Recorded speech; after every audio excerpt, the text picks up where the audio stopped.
Some betrayals don't arrive with daggers or angry words. They come cloaked in celebration, wrapped in ribbons, and delivered with the gleam of champagne flutes clinking against polished crystal. That was the day I learned what love looked like through the lens of hierarchy, through the script my family never admitted we were following. My name is Elena Monroe. I'm 38 years old, and I've lived the past decade with quiet diligence, working, saving, and supporting my parents through more financial storms than I care to recount. I paid their mortgage every single month for 10 years. Not because they asked, at least not in the beginning, but because I knew they needed it. My father's business failed quietly, like a slow leak in a lifeboat, while my mother masked their mounting debts with practiced smiles and photo-worthy holiday dinners. I took on the burden without fanfare, one wire transfer at a time, believing naively that this was what family meant. You show up. You stay. You give even when nothing is given back. And then came her wedding.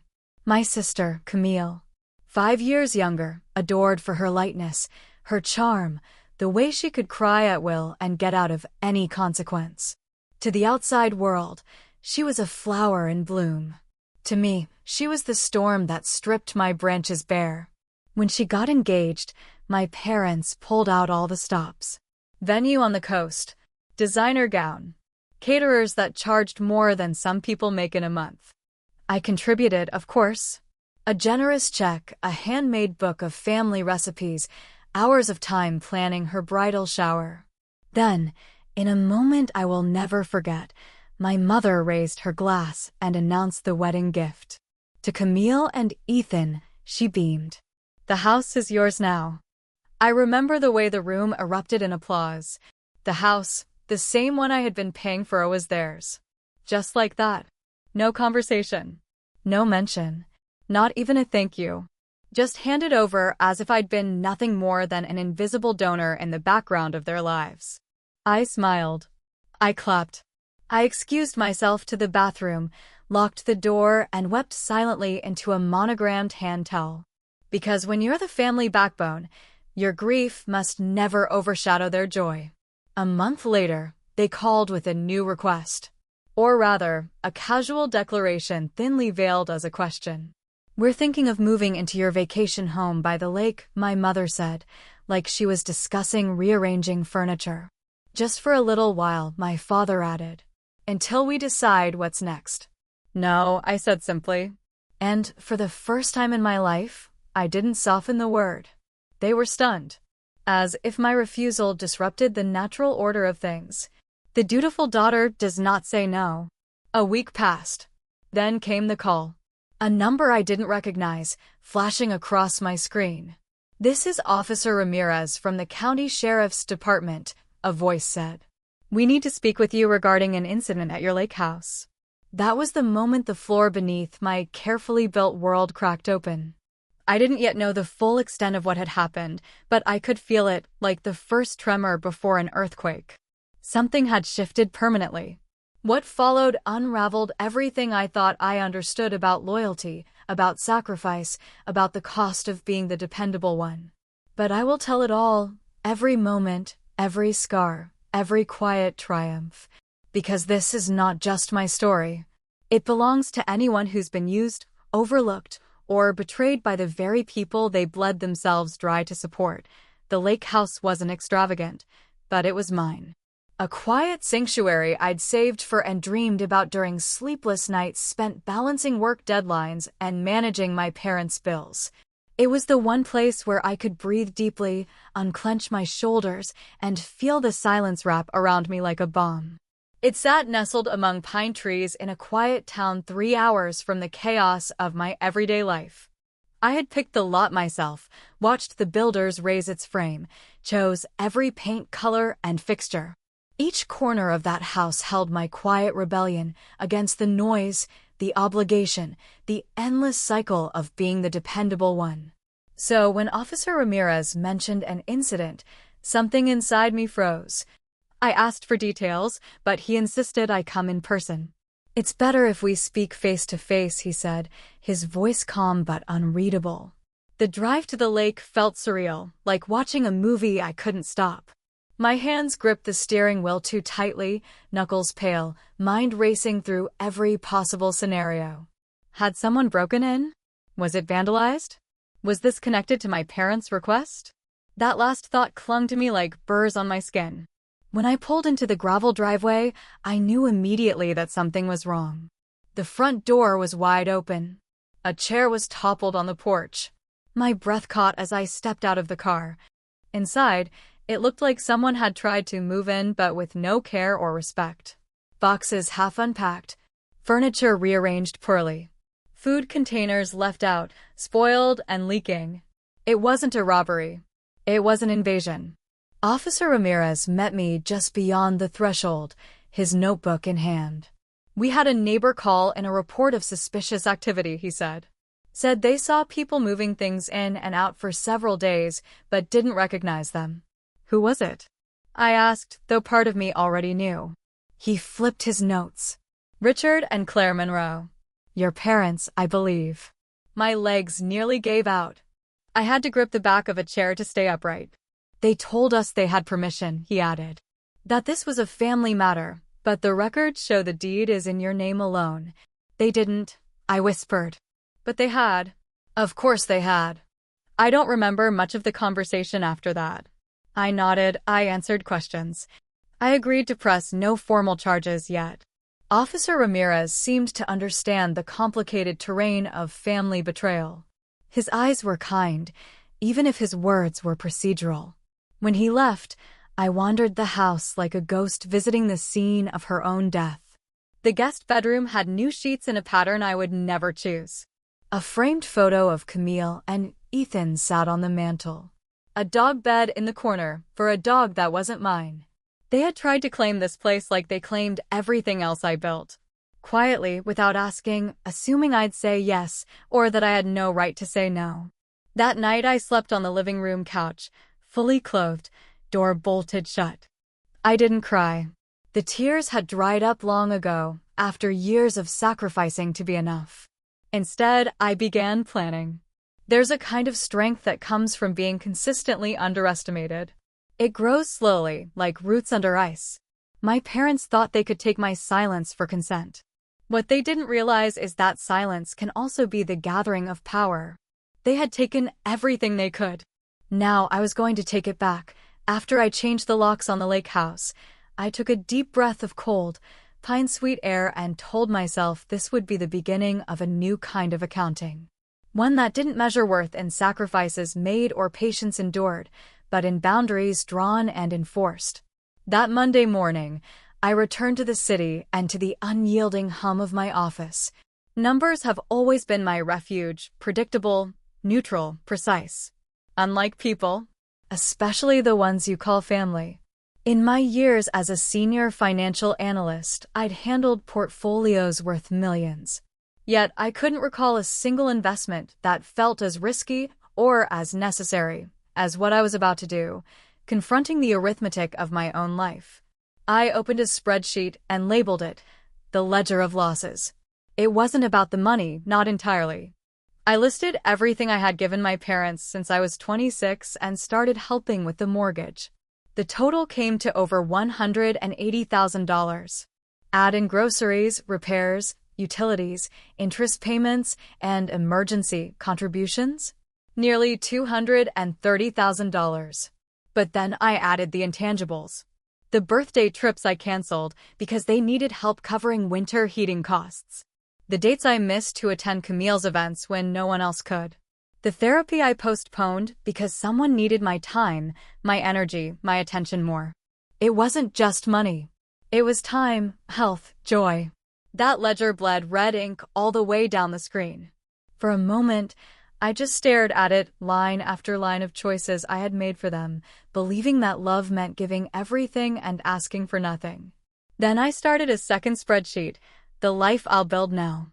That one looked very different. The first item? No longer fun people who wouldn't do the same for me. The second? Reclaim joy, one unapologetic decision at a time. I booked a locksmith to reinforce the lake house's security and called a lawyer to discuss a cease and desist letter for trespassing. It wasn't about being punitive. It was about drawing a line that would finally, irrevocably, hold. Later that evening, my phone rang. The caller ID read, "Mom." I stared at the screen until it went dark. Then a message pinged in. "We were just trying to find a place to rest. Camille's house isn't an option, and we thought you'd understand. Why are you being so cold?" Cold. The woman who watched me wire thousands without once asking if I was okay, she now found my silence frigid. I didn't respond. Instead, I went to my bookshelf and pulled out a notebook I'd kept for years. A habit I developed during college, one entry a week, titled Moments I Swallowed. Flipping through, I found page after page of words I never said. When you told me Camille deserved the house because she needed a fresh start, and I was already doing fine. When you laughed at my first car and said, "At least it runs." When Dad called me too intense for asking for a loan agreement in writing. They were all here. My quiet heartbreaks meticulously catalogued. A record of the ways I'd taught myself to shrink so others could shine. I held that notebook and whispered aloud to the empty room, "No more." This wasn't just a financial betrayal. It was a lifelong pattern, and now, at last, I had the clarity and the tools to break it. I used to think love meant keeping the peace. That being good, obedient, meant being quiet. Smiling when I wanted to cry. Agreeing when I wanted to scream. Giving even when I was already running on fumes. It's how I was raised. In a house where keeping the waters still was more important than swimming for your life. My parents were masters of selective affection. Camille, the favorite, could do no wrong. Her mistakes were learning moments. Her debts were opportunities. Her absences? She's just overwhelmed. Me? I was reliable, resourceful. The one they could depend on without ever needing to think. There was a day, years ago now, I still replay in my mind like a bad film reel. I had just gotten my first bonus. A real one. I bought myself a bottle of wine, thinking I might finally celebrate something for me. But before I could even open it, my mother called. "Your father's car broke down. We're short this month. We'll pay you back." They never did. Instead, 2 weeks later, Camille called to gush about a new purse. "It's a gift," she said. "From Mom." Can you believe it? Oh, I could. I could believe everything by then. But I didn't say a word. I added the expense to my mental tally and poured that wine down the drain. Obedience has a cost. Not the kind you can quantify in dollars. The kind that accumulates in the body, in tension in the neck, in sleepless nights, in the aching loneliness of being surrounded by people who see only what you give, never what you lose. After the incident at the lake house, the silence from my parents grew louder. There were no apologies. Just vague texts about family ties and misunderstandings. My father finally left a voicemail. "You didn't have to overreact like that. It's not like we were stealing. We're your parents." That sentence did something to me. Like a match struck in a room soaked in gasoline. They still didn't see it. Not the 10 years of checks. Not the quiet dinners I skipped to wire money for their mortgage. Not the dreams I postponed so Camille could go back to school for the 3rd time on family help. They thought they were entitled to my sacrifices. As if my success wasn't mine but communal property, I called my lawyer the next day. "I want to formally protect my assets. All of them." He didn't ask questions. He had seen this kind of story before, though perhaps not dressed in such expensive deception. When the paperwork was done, I sat at my dining table, the legal documents spread out like a feast. Instead of champagne, I had coffee. Instead of a toast, a single sentence written at the top of a blank page in my journal.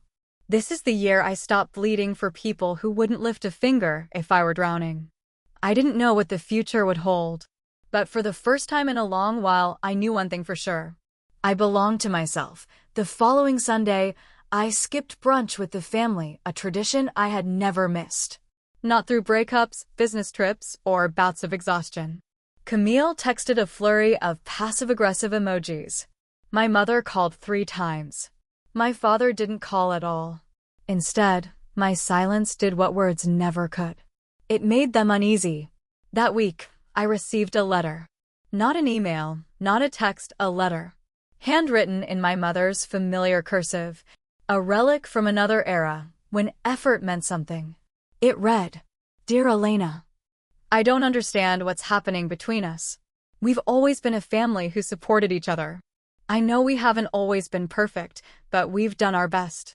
Giving Camille the house was a gesture of love, not a statement of your worth. We assumed you didn't need it. As for the lake house, well, you know how your father gets. He thought it would be a good place for us to start fresh. Please don't let one misunderstanding destroy years of love and togetherness. Love, Mom." There was no acknowledgement of the money I'd given them. No ownership of the fact that they trespassed onto property I alone had paid for. Just a reframing of their actions as love, as if generosity should be blind, unquestioned, forever flowing in one direction. I didn't respond. Instead, I pinned the letter to a corkboard in my home office, right beside the mortgage statements, the old receipts, the spreadsheet I now updated weekly. A museum of grief disguised as duty. That weekend, I drove to the lake house again. The silence there was different, clean, undemanding. I opened the windows and let the cold air flood in, washing out the stale remnants of their invasion. Then I unpacked a single suitcase and decided to stay. Remote work made it possible, and peace made it necessary. Each morning, I made coffee and walked along the shore, learning to listen to the quiet. The kind of quiet that isn't empty, but healing. I started painting again. Nothing remarkable, just colors that felt honest. I filled canvases with stormy blues and burnt orange skies. I painted the feeling of being forgotten, then the feeling of remembering myself. Days passed without apology. Weeks without reconciliation. And then, another call. This time, from Camille. I almost didn't answer. But curiosity, that old ghost, compelled me. "Elena," she began, "too sweet. Mom's not doing great. She's really upset. She keeps saying she's lost her daughter." "She hasn't," I said. "She gave her away. Along with the house." There was a pause. "Is this about the money?" Camille asked, incredulous. "You always said you didn't mind helping. You never complained." "I didn't," I agreed. "And maybe that was the problem." She scoffed, and I heard the defensiveness rising. "You're not the only one who's struggled, you know." "No," I said gently. "Just the only one who paid for everyone else's struggle." I hung up before she could reply. For the first time, I didn't feel guilty. I felt clear. There's a turning point in every story. A moment when the character realizes they don't have to keep playing the role written for them. That was mine. I was no longer the background character in someone else's drama. I was writing my own script now, and in this one, the heroine doesn't bleed quietly for people who'd sell her story as their sacrifice. She rises. There's a kind of grief that doesn't arrive with funerals or black dresses. It arrives in slow revelations, in the quiet understanding that the family you defended your whole life never truly defended you back. That the love you clung to like a raft was more conditional than you dared believe. That grief, I carried it through each day at the lake house. It didn't sob or scream. It simply sat with me, like a shadow at the edge of every joy. And yet, there was also something else blooming beside it, a strange, unfamiliar sense of freedom. I began to notice things I had never had time to see. The way the light shifted on the lake at dawn. The quiet strength in my own reflection, eyes older now, but no longer apologetic. I didn't recognize this version of myself completely, but I liked her. One morning, I made a fire and sat by it, pen in hand, journaling not out of habit, but hunger. I wrote the words. What would my life look like if I had never made myself small? The question haunted me in the best way. That day, I called my old friend Jules. We hadn't spoken in nearly 2 years. I'd canceled on her more times than I could count, family emergencies, last-minute needs, obligations that always came first. "Elena," she said, surprised. "Wow, is this really you?" "It's me," I said. "And I owe you an apology. We talked for 2 hours. Laughed. Cried a little. Rebuilt something I didn't even realize had crumbled. By the end of the call," she said, "I don't know what's changed, but you sound lighter. Stronger. I think I finally stopped trying to earn love that should have been mine all along." Later that week, I visited my financial advisor. I told him I wanted to set up a foundation. Not something flashy. Just a scholarship fund for women who, like me, had spent years supporting everyone else's dreams before daring to invest in their own. He looked at me, curious. "What's it called?" I smiled. "The Unpaid Daughters Fund." He laughed, then paused. "That's powerful. It's the truth. And maybe that was the point of all this. Not revenge. Not bitterness. But truth. My truth. Finally spoken aloud and backed with action. When the check cleared and the paperwork was filed, I felt something release in my chest. Not all at once, but like the first breath after being underwater far too long. It wasn't about the money. It was about reclaiming authorship over my own story. A story no longer shaped by what I gave away, but by what I chose to build. 3 weeks passed without another word from my parents. No calls, no letters, not even Camille's chirpy texts demanding I let things go. For the first time in years, the silence was a gift. I spent my mornings walking barefoot in the dew-wet grass by the lake, my evenings curled by the fire, sketching out ideas I'd long buried under practicality. I wasn't just healing, I was discovering. And then a letter came. This one from my father's lawyer. I opened it with the same wariness one uses when handling something fragile but sharp. It read, "Per the current terms of Richard and Claire Monroe's estate, you have been removed as primary executor and beneficiary. All residual assets will be transferred to Camille Monroe upon the passing of both parties. This includes the home located at 147 Willow Lane. Please contact our office with any questions." It was expected. Yet still, the ache of it settled deep. They weren't just cutting me out financially. They were writing me out of the family mythology. The obedient daughter who paid the mortgage, who answered every call, who never said no, deleted like a bad footnote. I folded the letter slowly. There would be no confrontation. No dramatic doorstep scene. I wouldn't plead for a place at a table I had already outgrown. But I did respond. One short letter. No anger. Just clarity.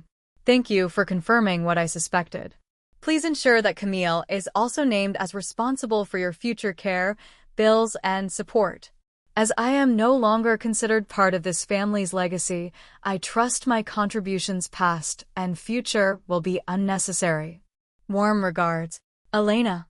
I sealed it and mailed it without ceremony. There are moments in life where you must name the boundary, even when it feels like burning a bridge.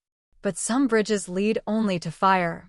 And some names must be spoken one last time before you place them gently down and walk away.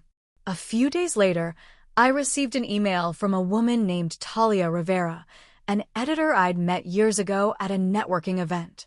Back then, she'd encouraged me to write about financial empowerment for women. I'd laughed off the idea. Now, she'd found my scholarship fund and reached out. "I remember you," she wrote. "What you're doing is bold. Would you ever consider writing your story?" I stared at the message, heart thudding. Could I? Could I tell it, not just to myself, in journals and spreadsheets, but to the world? I wrote back one word. Yes. That night, I lit a single candle and opened my laptop. I didn't know where to begin, so I started with the sentence that had been circling in my head for weeks. "They gave my sister the house I paid for and then wanted to move into mine." A story of betrayal, yes, but more importantly, a story of reclamation. This time, the ending would be mine. There's a moment in every woman's life, especially those who've been labeled the strong one, when she realizes her silence has become her prison. Writing that first draft felt like chiseling through the walls I had built around myself. Every word I typed was a small rebellion against the years I spent making myself palatable, agreeable, digestible. The first chapter poured out of me. Not just about the mortgage, or the lake house, or the inheritance I'd lost. It was about being the girl who always showed up. Who never asked for anything. Who believed that if she just did enough, gave enough, bent far enough, she would finally be seen. Talia responded within a day.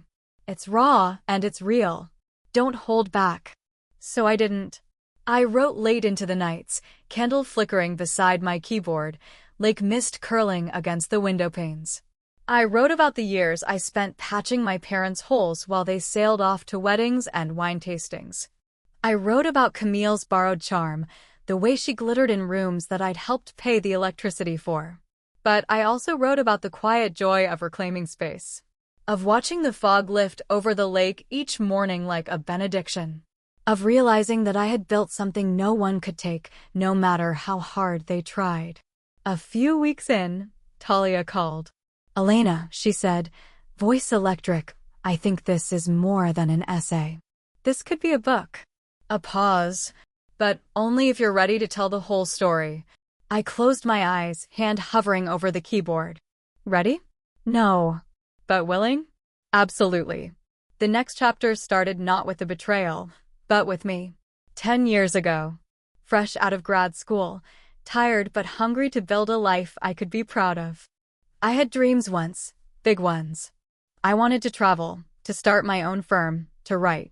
But somewhere between Camille's second dropout and my parents' third financial emergency, those dreams were shelved like old photo albums. Revered, but forgotten. I wasn't bitter anymore. I was awake. And awakening changes everything. I finished the manuscript in 6 weeks. I titled it The House I Paid For. It was honest, maybe too honest. But I had nothing left to lose. I had already given them everything they asked for, and still it hadn't been enough. So now I wrote for every woman who'd ever stood at the edge of her family's expectations and dared to step away. Talia submitted the manuscript to 3 publishers. All 3 responded within days. And just like that, my story, the one they tried to erase, was about to be read. Not as a plea, but as proof. The first time I saw the cover mock-up, I cried. Not delicate tears, but the kind that heave from somewhere deep, where all the silences used to live. It was just an image of a lone house set against a stormlit sky, but it said everything. The house I paid for was no longer just a manuscript. It was a declaration. Talia called with the news. The publisher wanted a full release. Bookstores. Interviews. A possible speaking tour. My first instinct was to shrink, to back away from the light I had never been allowed to step into. But the other instinct, the one I had spent a lifetime suppressing, rose up like a wave. Let them hear me. Let them finally see. The day the announcement went live, I received dozens of messages. Strangers, mostly women, reaching out to say, this is my story too. Some whispered thank yous. Others were raw cries from unseen places. I read each one with a reverence I'd never had for my own pain until now. Then, of course, came the call. Blocked number. I answered out of curiosity more than anything. Elena. My mother's voice tight. Is it true? Are you publishing that book? I paused. Yes. Her silence was thick. Then, you're airing dirty laundry. What will people think of us? I don't know, I said calmly. Maybe they'll think I paid your mortgage for 10 years while you gave the house to Camille. She gasped, as if the truth itself were an assault. You're making us out to be villains. I considered that. No. I'm telling my story. You wrote your version, you just didn't know I kept receipts. She hung up. And just like that, the old guilt tried to find its way back in, like cold air slipping through a cracked window. But I didn't let it, because for once, I wasn't carrying the burden in secret.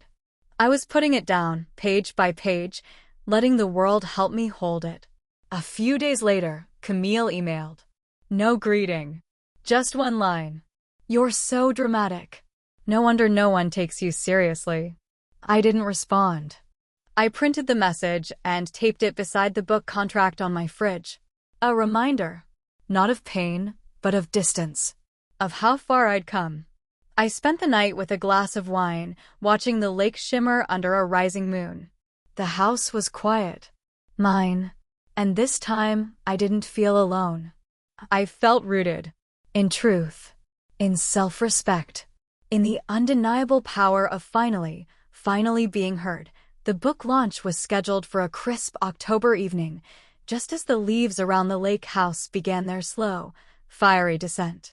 Gold and rust-colored confetti fell from the trees like a silent standing ovation. Even nature, it seemed, understood that this was a turning point. Talia insisted on a small gathering for the launch, a bookstore in the city where we first met, with exposed brick walls and shelves that smelled like old stories and fresh beginnings. She wanted something intimate. I wanted something real. I stood near the back as guests trickled in. Strangers. Friends from old jobs. Women I'd only met through emails or brief Instagram messages, each carrying a flicker of something I now recognized, the quiet ache of being unseen. When it was time to speak, I walked to the front of the room with calm steps. I wasn't nervous, not the way I used to be, standing in front of my family with a trembling voice, hoping someone would say, "Well done." This time, I wasn't waiting for their approval. I wrote this book, I began, because I realized that silence was costing me more than the truth ever could. There were nods, a few tears. For years, I gave everything I had to the people I loved, thinking that was what made me good. Worthy. Safe. But what I didn't understand was that you cannot love someone into treating you better. You can only choose to stop betraying yourself. Applause. Soft, genuine, steady.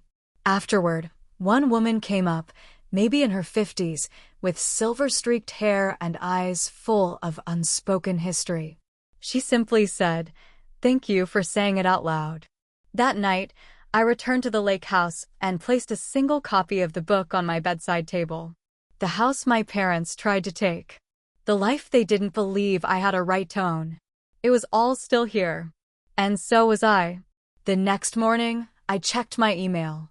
My inbox was overflowing, messages from readers, media requests, an invitation to speak at a women's finance summit.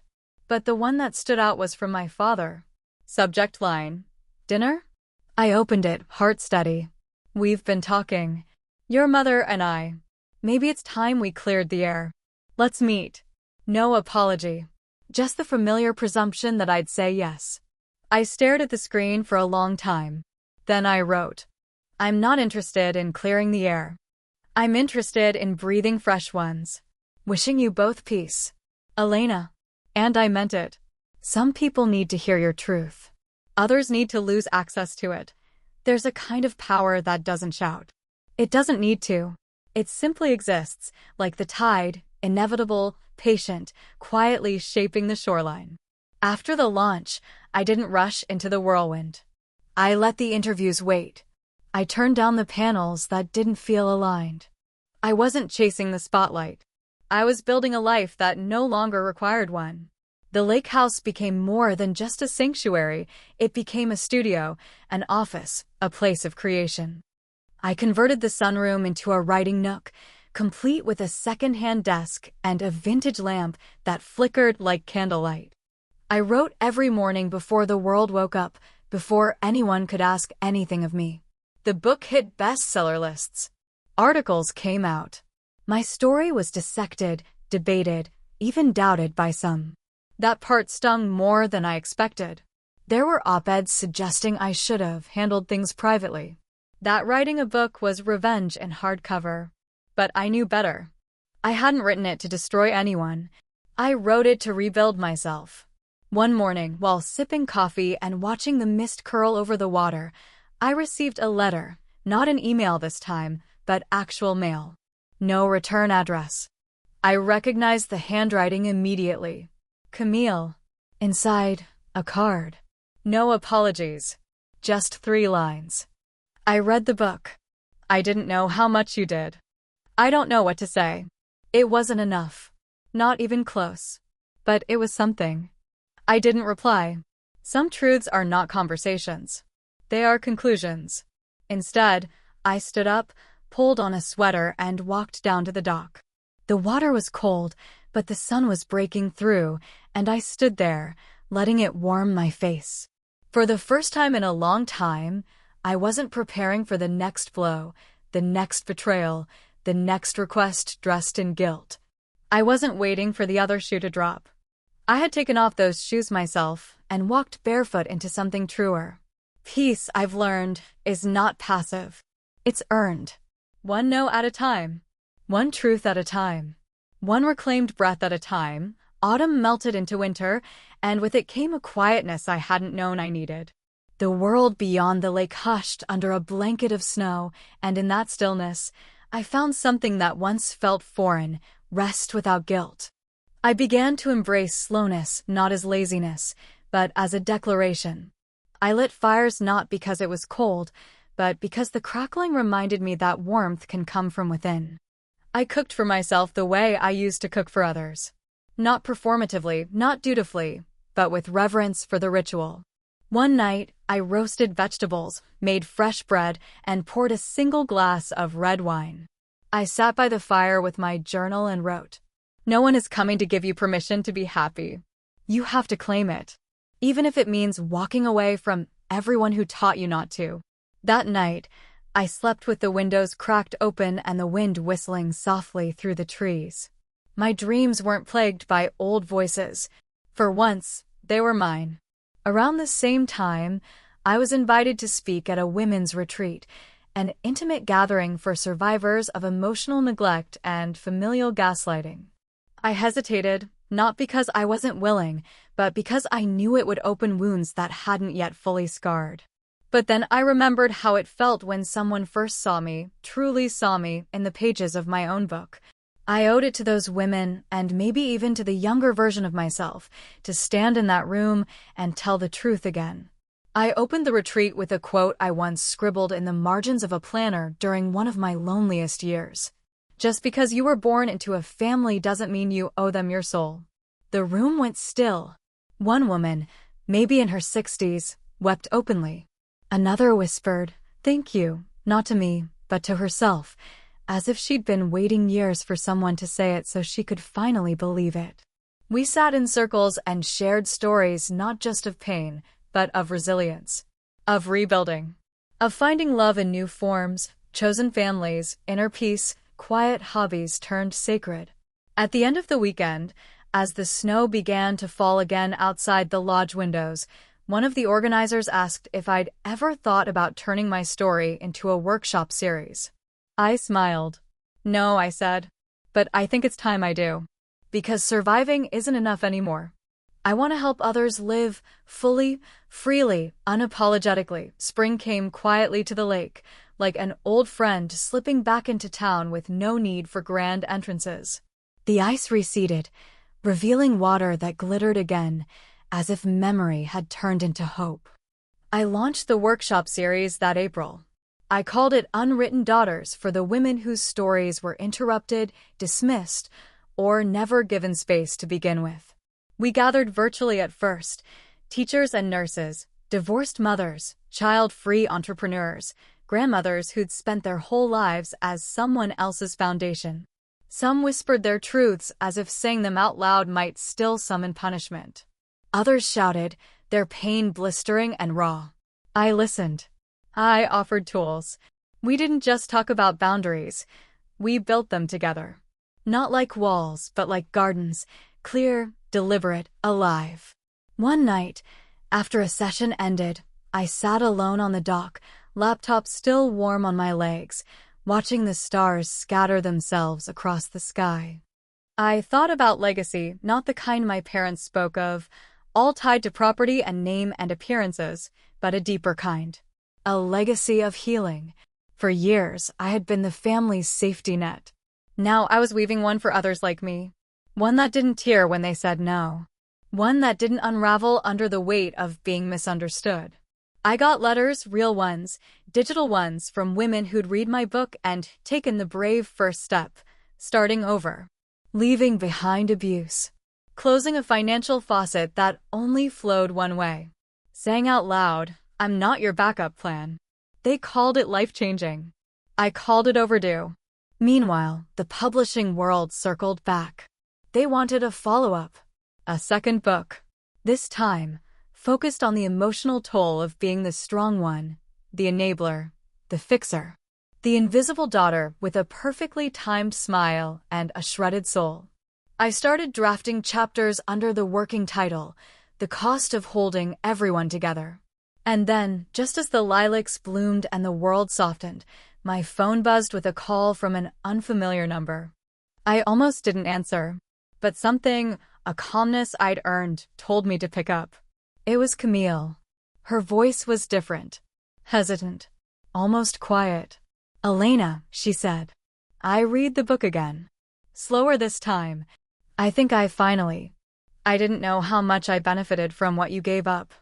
I didn't reply right away. She didn't ask for forgiveness.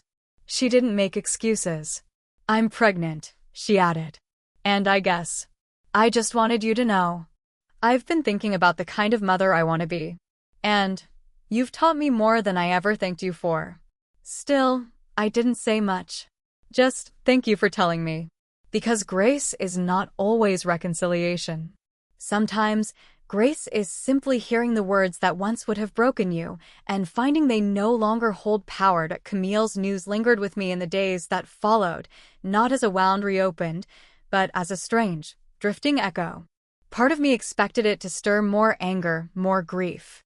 But it didn't. It's odd how clarity reorders your reactions. I didn't want anything from her. Not an invitation to the baby shower. Not a second apology. Not a repaired relationship wrapped in politeness and forced smiles. What I wanted was simpler. Distance. And dignity. Still, I allowed myself a moment of softness, imagining the child she would raise. I hoped, fiercely, that Camille would be the kind of mother who broke patterns, who listened without judgment, who didn't hand her child a script about who they were supposed to be. I also hoped she would tell them one day about their aunt. Not the bitter sister, not the scapegoat, but the woman who refused to stay small, who built something beautiful from the ashes of everyone else's comfort. The second book took shape more slowly than the first. Not because I didn't have things to say, but because this time I was writing from a place of steadiness, not survival. The opening line came to me one rainy morning, scrawled in my journal before I even realized my pen had moved. Being the strong one is not a compliment when it means you're expected to bleed quietly while everyone else gets bandages. I wrote about the years I spent fixing, explaining, absorbing. I wrote about how I had become fluent in other people's needs, but tongue-tied with my own. I wrote about exhaustion, how it seeps into your bones, how it tricks you into thinking you're just tired when really, you're depleted. And I wrote about what it meant to finally stop. To say, "I'm not your emotional mule. I'm not your fallback plan. I'm not here to perform sainthood while you gorge on my sacrifices." The essays were met with tears and laughter during readings. Women wrote to say, "I've never seen myself on paper until now." Others sent photos of divorce papers signed, of new apartments leased, of bank accounts opened in their own names. That was the real reward. Not sales, not recognition, but the slow, steady choir of voices saying, "Me too," and no more. One night, after hosting a panel on financial autonomy for adult daughters, a woman pulled me aside. She was older, maybe 70, dressed in a navy coat with pearl buttons and a brooch shaped like a tiny owl. "I gave up so much," she said, her voice thin. "I waited decades for someone to ask me how it felt. No one ever did until your book." I held her hand. "I'm asking now," I said. And she cried, not because she was broken, but because she'd finally been seen. Sometimes healing doesn't mean fixing the past. It means being present for someone else's awakening and realizing you've made your pain useful. That's legacy. By midsummer, the lake house was in full bloom, wildflowers climbing the edges of the porch, bees dancing lazily over the herb garden I never expected to keep alive. There was a peace here, deep and unpretentious, that I hadn't known I was capable of claiming. One morning, I stood at the edge of the dock and made a quiet decision. I was going to give myself a ceremony. No guests. No vows. No borrowed white dress. Just me, the water, and the memory of every version of myself I had carried here. It wasn't about rebirth. It was about recognition. I spent the afternoon writing a letter to the girl I used to be. The one who stayed late to balance the books, who gave without asking if she was being emptied. The one who mistook being needed for being loved. Then, barefoot and alone, I lit a candle at dusk and read the letter aloud. My voice trembled not with sadness, but with reverence. "I forgive you," I said to her, "for thinking you had to earn everything that should have been yours by right. For making yourself invisible so they could shine." Then I folded the letter, placed it in a mason jar with dried lavender, and sank it into the lake. Not to erase her, but to honor her resting place. That night, I toasted myself with a single flute of champagne, not because I had accomplished something extraordinary in the world's eyes, but because I had done something sacred. I had come home to myself. A few days later, I received a call from my literary agent. "Elena," she said, breathless, "a production company wants to option your story for a film." I blinked. A film? Yes. They see it as a quiet drama, a portrait of generational cycles and self-reclamation. They want you to consult. I didn't answer right away. Instead, I stepped outside, phone pressed to my ear, and looked out over the water. "It's your story," she said gently. "They can't tell it without your voice." And maybe that was the point. For so long, I had been the unspoken character in everyone else's script. Now, people were asking to bring my truth to life, on purpose, on screen, on my terms. I said yes, but with one condition: I get to write the ending. Because too many women don't. They live inside stories written by parents, partners, systems. Stories that minimize their strength and exaggerate their flaws. Not me. Not anymore. The world would know her. And more importantly, I would never forget her again. The film premiered on a drizzly November night at an independent theater nestled between two historic brownstones in New York. It wasn't a blockbuster event. There were no red carpets, no flashbulbs, no glittering gowns. Just a quiet room filled with strangers holding popcorn and stories of their own. I wore a simple black dress and sat in the back row, heart steady, hands folded in my lap. The woman beside me whispered to her friend, "It's based on a true story. A daughter who paid everything. Can you imagine?" And I smiled softly to myself. They would. Soon. As the lights dimmed, I braced myself, not for discomfort, but for the gravity of watching my truth unfold in scenes and shadows. There I was, fictionalized but not forgotten. A version of me pacing at midnight with bills spread across the table. A younger me driving through a storm, voice raw with suppressed grief. A me who said yes so many times she forgot what no felt like. And then, the moment. The scene where I stands on the edge of the lake and reads the letter to herself, voice breaking with grace. The silence in the theater was complete. No shifting. No coughs. Just breath held. When the credits rolled, I didn't stand. I waited, letting others leave, letting their footsteps fill the space I had once walked alone. Outside, a small group gathered. Women mostly. They didn't recognize me, not yet, but their faces told me they had. One woman turned to another. That ending, when she doesn't forgive them, but she forgives herself? That hit me. Another nodded. That wasn't just a movie. That was a mirror. I slipped past them with a quiet nod, heart full not of pride, but of peace. Later that night, I received a message from my mother. Just one line. "We saw it." No apology. No explanation. Just 3 words thick with everything she didn't know how to say. I didn't respond. I didn't need to, because this story no longer belonged to them. It belonged to every woman who had given too much and received too little. Every woman who whispered enough in the quiet of her own mind before she ever dared say it aloud. It belonged to me. And this time, no one could take it away. In the weeks following the film's release, something began to shift, quietly at first, like leaves changing their color just before the wind notices. Messages flooded in. Not from publishers or producers, but from women I'd never met. Teachers in small towns. Single mothers rebuilding their lives. Granddaughters still living under the weight of unspoken expectations. Some messages came as long letters, typed and tearful. Others were simple sentences, typed late at night. I finally said no. Your story gave me the words I didn't have. I'm learning to forgive myself for staying too long. I read each one like scripture, like proof that the invisible thread of survival we all carry could be woven into something sacred. That what had once been my burden was now, somehow, part of someone else's escape plan. At the same time, old friends reached out too. Not all with kindness. A few were unsettled. Elena, one wrote, "I wish you had told us things were that bad. We could have helped." Could you? I wondered. Or would you have told me to try harder? To keep the peace? To be the bigger person? Because the truth is, people rarely recognize your cage if they've benefited from the silence inside it. Still, some friends showed up with humility. Jules, for example, sent a voice note one evening as I watched the sunset ripple across the lake. "I'm proud of you," she said simply.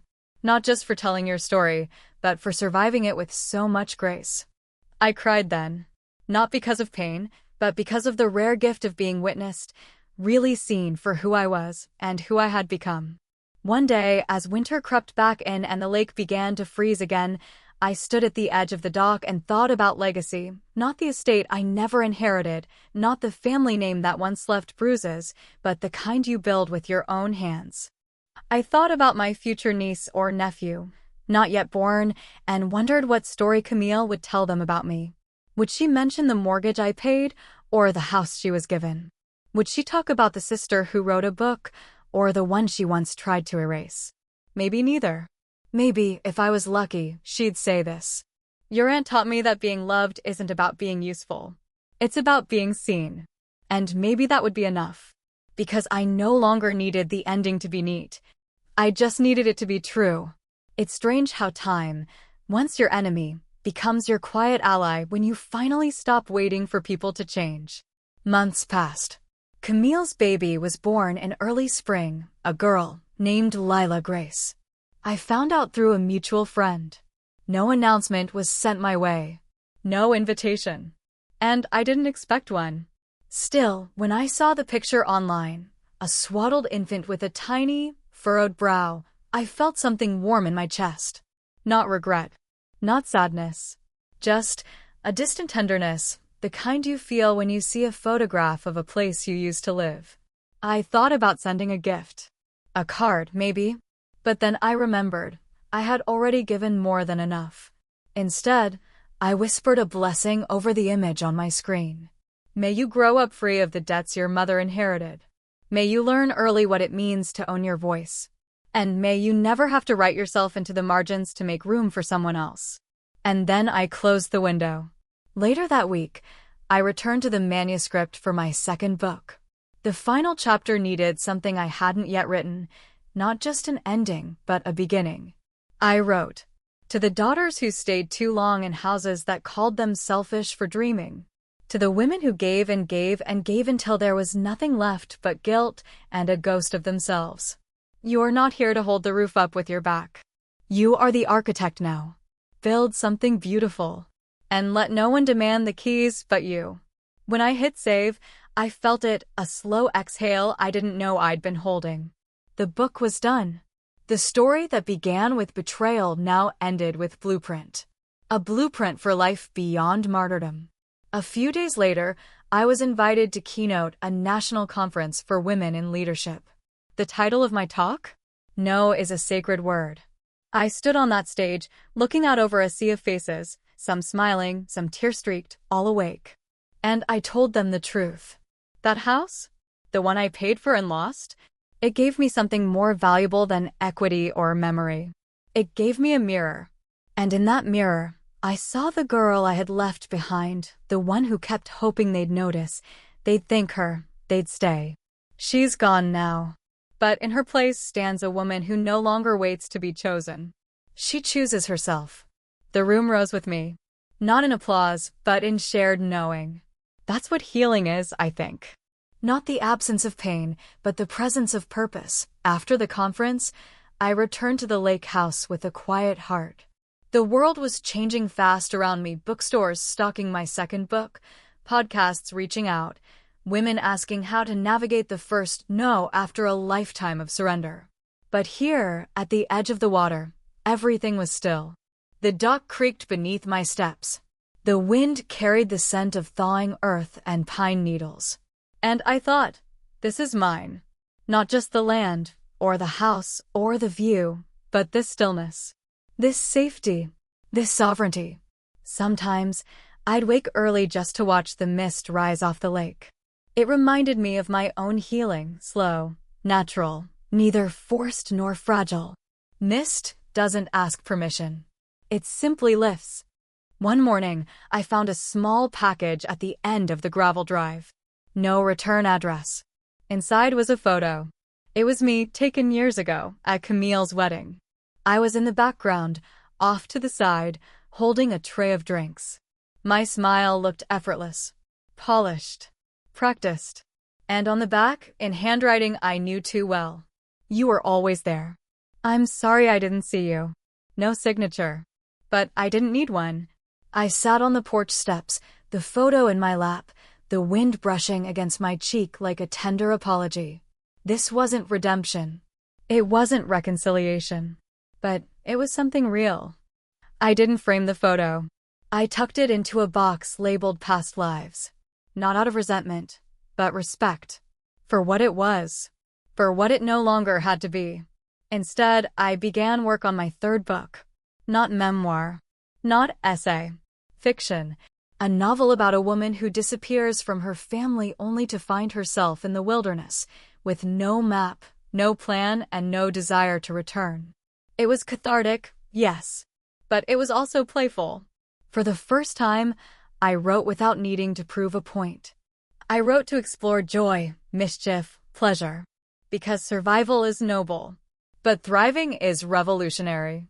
A few months later, I was walking through a bookstore when I overheard two young women in the aisle whispering about the house I paid for.